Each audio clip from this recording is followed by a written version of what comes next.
So for your sell or buy limit, it's actually more tricky because you need to see the chart to actually place your limit at the right place. So you do the same thing. You can right click, create order, and then you go, for example, on the limit order at first. So if right here you don't see this candlestick chart and you have the line chart, just click on this little icon and click on candlestick chart.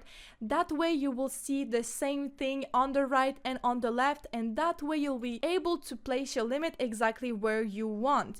So in this case, for example, if I want to place my sell limit at this little POI right here according to my strategy, or whatever you want, you just drag this lot size right here, you place it where you want, you adjust your stop loss accordingly, you take profit accordingly, and then you're ready to go. Of course, don't forget to adjust your lot size. It's super important accordingly to how much you want to risk according to your stop loss size. So if I want to increase that, of course you just increase your lot size. So for example, if I place 5 lots right here, I will be able to risk a little bit more, so about 1% of my account, and then you just click on place order. Everything is set automatically, and bam, like that the order has been placed.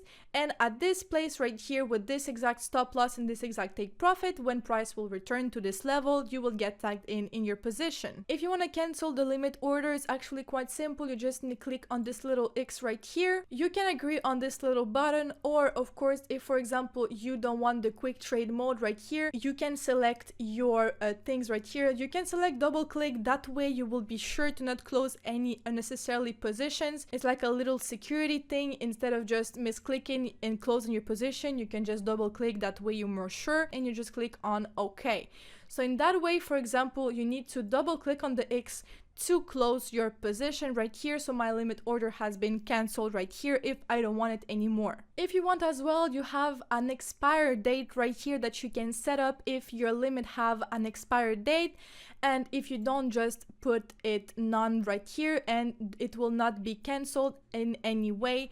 If you want to cancel your limit before news, that's super important because you can actually cancel your limit before news. That way, before high volatility news or high impact news, you will not get out or kicked out of the trades for no valid reasons. So this is actually a nice tool to have. For your stop order, it's actually pretty much the same thing. In this case, you will do the exact same thing, but instead of looking for a limit, for example, at this place right here, if I want a sell stop, if for example price crosses this line and my stop loss will be on top, it will sell from this point right here. So when price will cross this line and continue to downside, I will be in profit. So stops orders are actually the opposite of limit orders. So it's pretty much the same thing. You just calculate your risk with your stop loss, with your lot size right here, and you click on place order, and that's pretty much it. If you want to close it, same thing. You can just double click on the X, and that's pretty much